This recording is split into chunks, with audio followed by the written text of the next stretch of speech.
Today's episode is brought to you by Patreon. If you're interested in supporting the show, go to patreon.com/JoshuaVelas and become a $2 backer today and get early access to the new episodes. I'll be leaving a link in the description down below, but for now, on to today's episode.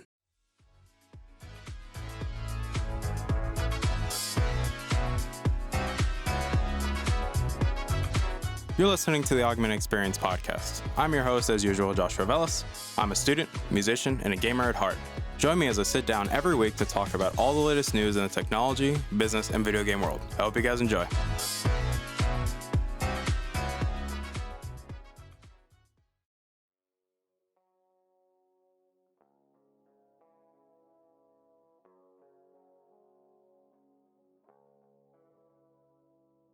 Alright, everybody, welcome back to the show. My name is Joshua Velas. I'm your host as usual, and obviously welcome back to the show.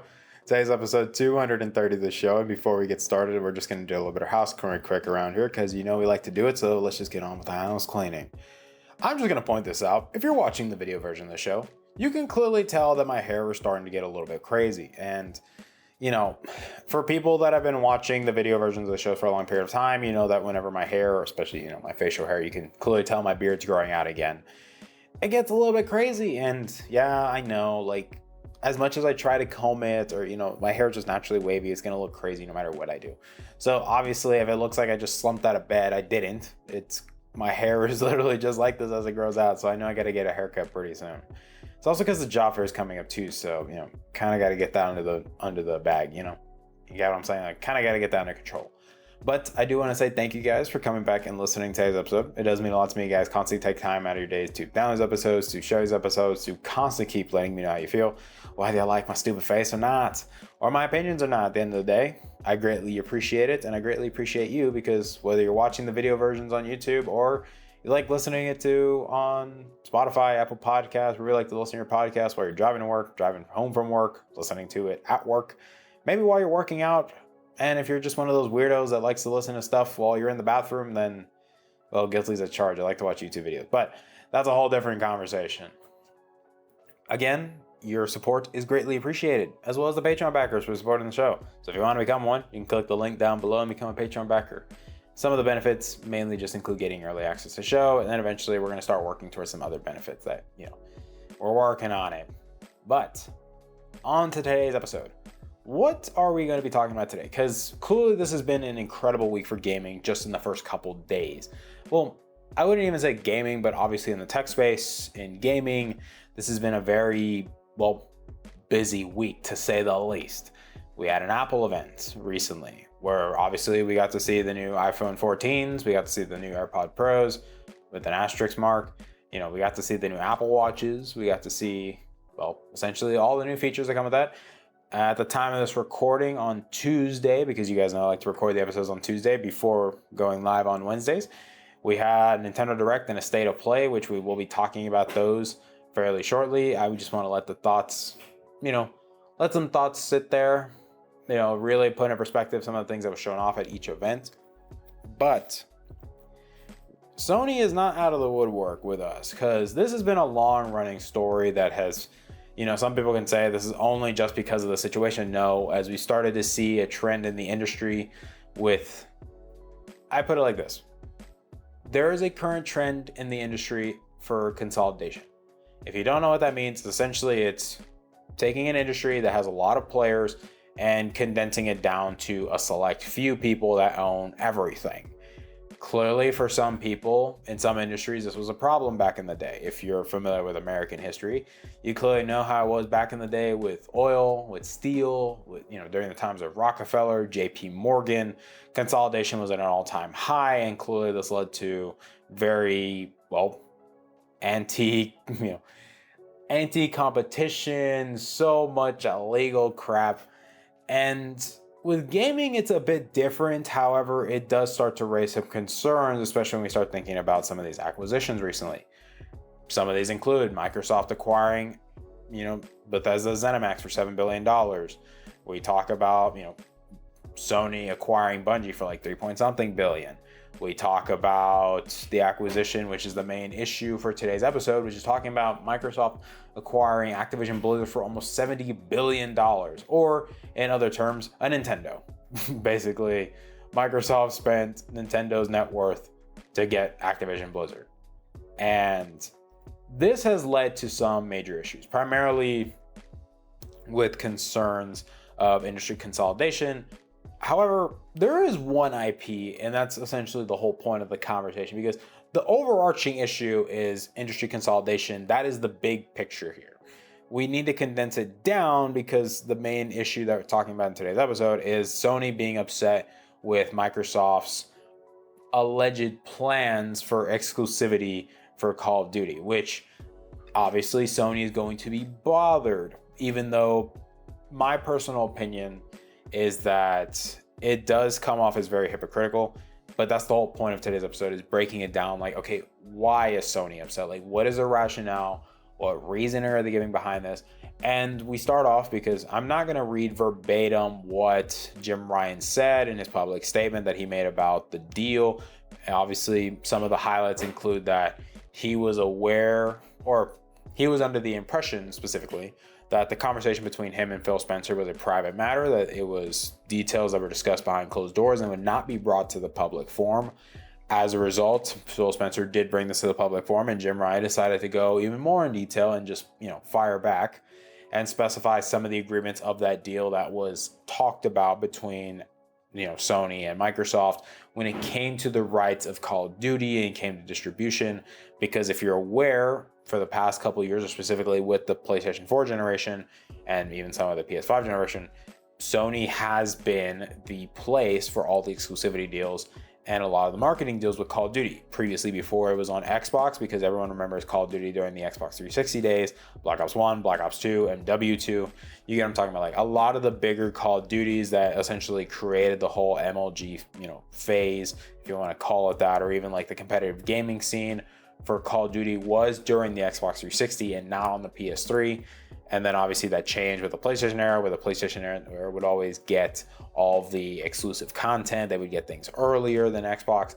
And so now that Microsoft are the ones in charge, or at least they're in the process of getting this deal approved, Sony is not too happy because they realize, well, we can't necessarily get the rights anymore, even though some people are like, this could be a bargaining tool. Like, there's a reason why Sony's probably bringing this to the public forum, to gain some level of advantage, because now they no longer have to deal with Activision Blizzard per se, but now they're dealing with Microsoft and Phil Spencer to see if they can get a better deal. However, here's where I find it very interesting when you look at the statement, posted by Jim Ryan. This has been out in the public for a good amount of time now, where they talk about how the deal was only for 3 more years on top of the existing agreement and contract that was already in place, which is already 3 years. So you add another 3 on top of that.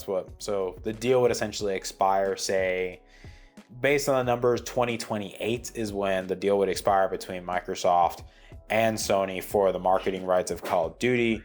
And Sony's rationale behind all of this stuff was that they want to protect the interests of their gamers, that they don't feel like it's fair with the rich history of Call of Duty on the PlayStation platform, that it would be taken away from PlayStation gamers. And here's where, if I'm being honest with you, a lot of my issues come from, because while yes, we understand that the Xbox platform, or that if we want to call it the Xbox brand, yes, objectively speaking, it is going to be bigger than PlayStation, since Xbox brand includes PC and mobile, and as a result, Microsoft owns the majority share in the gaming space because they have that, Game Pass on mobile. They have PC because obviously Windows is owned by Microsoft. So you get what I'm saying? Like, there's a lot of interconnectivity between the 3 devices. Cloud gaming on your mobile phone, you can use Game Pass on your PC, Game Pass on your console, Game Pass on your phone.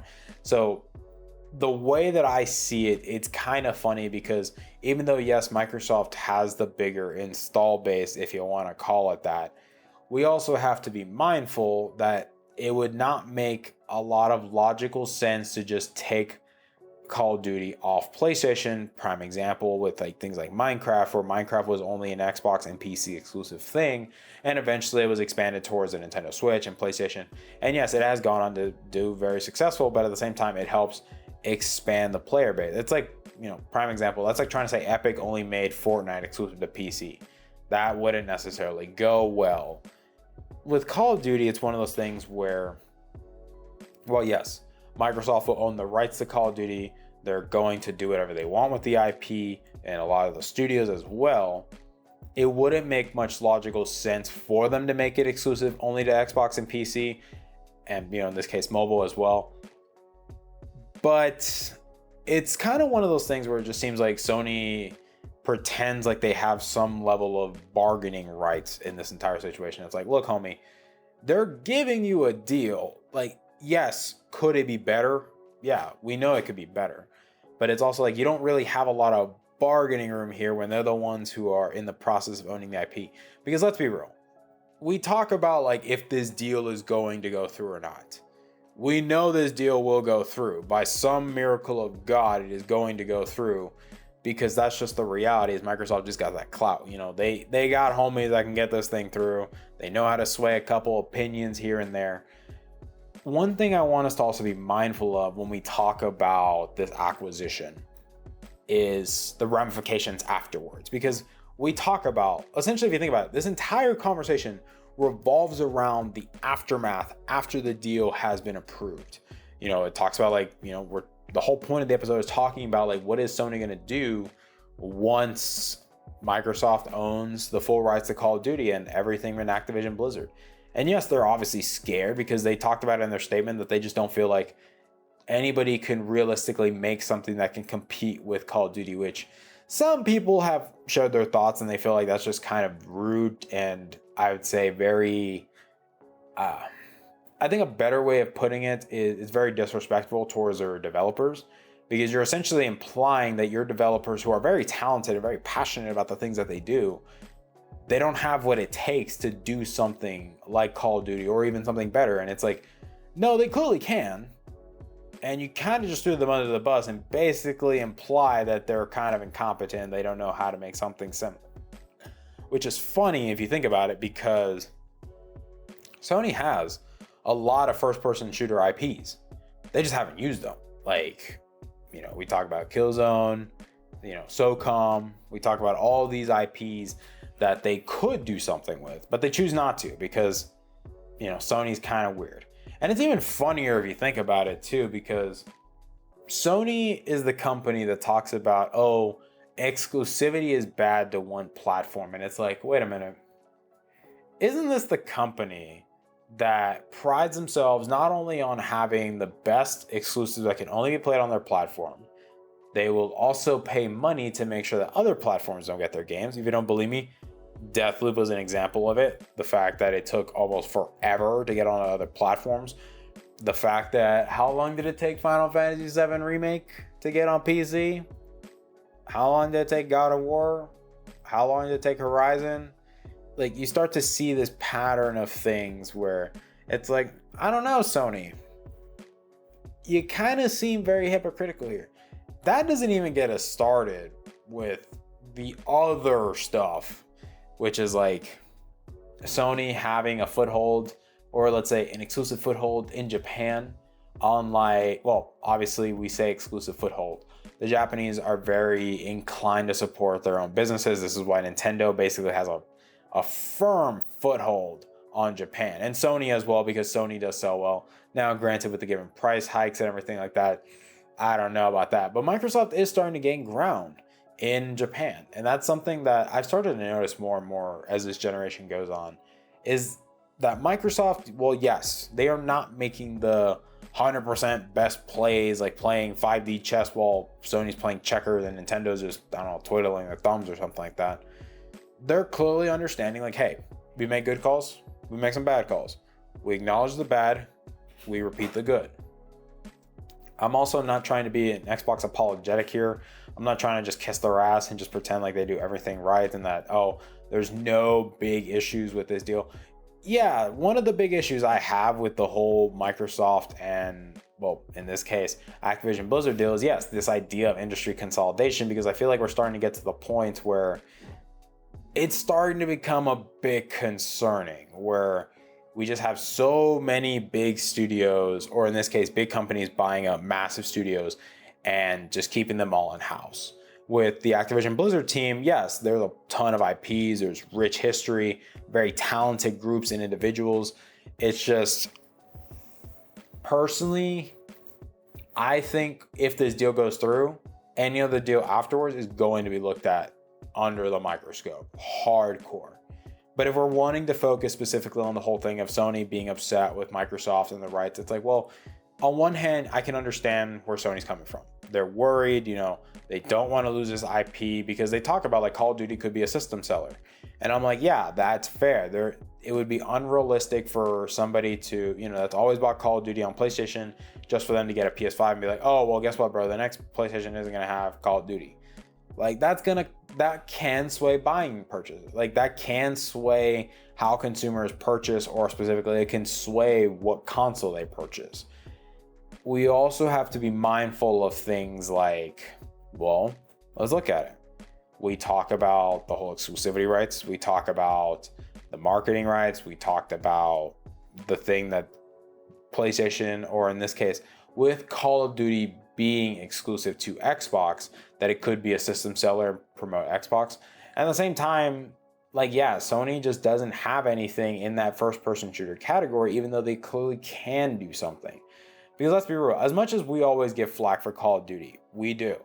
We know that Call of Duty has gotten very stale and very repetitive, and it's not going to surprise me if after Modern Warfare 2 remake, or at least in this case Modern Warfare 2, the new one that's coming out, that yeah, there's going to be a big hiatus for Call of Duty, that they're going to take their sweet time to make the next entry. And I don't know. I think Sony saying that they're worried about their consumers, and I'm like, look, that's fair. We want to give them the benefit of the doubt. It's okay to say, hey, we're worried about our consumers. The thing that worries me, though, is the fact that they're like, oh, well, we don't like this deal. And I'm like, look, homie, you don't got any bargaining rights in this situation. Like, Microsoft is the one with all the power here, bro. You got no power. You got no sway. You got no, like, stroke in this case. Like, I know you talk about, like, you have dogs in the fight. And I'm like, look, homie, the reality is Microsoft's got bigger dogs. They also got bigger bank account. And they were clearly able to buy them out.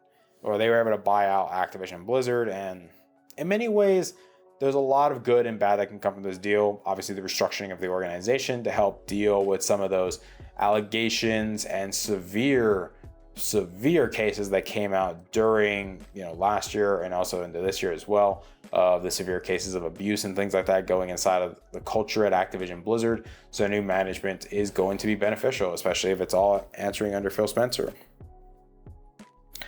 I think one thing that I think very interests me about this entire thing is, do I genuinely believe that Call of Duty will be exclusive to only Xbox and PC? No.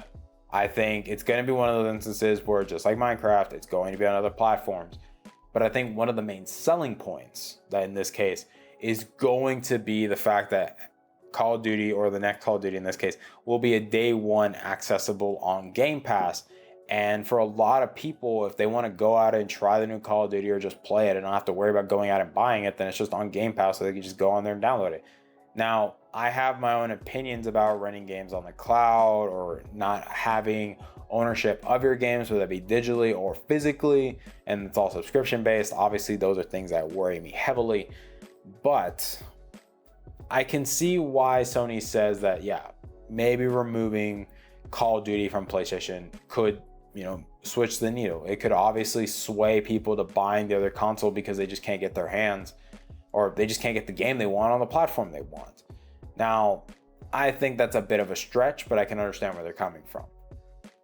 In many ways, this entire thing, when it comes to Sony, it makes them come off as very bitter, very angry that they just weren't able to secure a better deal. And to be honest, Microsoft is not inclined or has a reason to give them a better deal because, well, they're the ones making all the decisions here, homie. Like, they're allowed to do what they want to do with their IPs, even though, yes, in this case, it is not their IP yet. They're in the process of working through it, so it's just like, I don't know. It's very interesting nonetheless, and I think Sony is coming off as very hypocritical.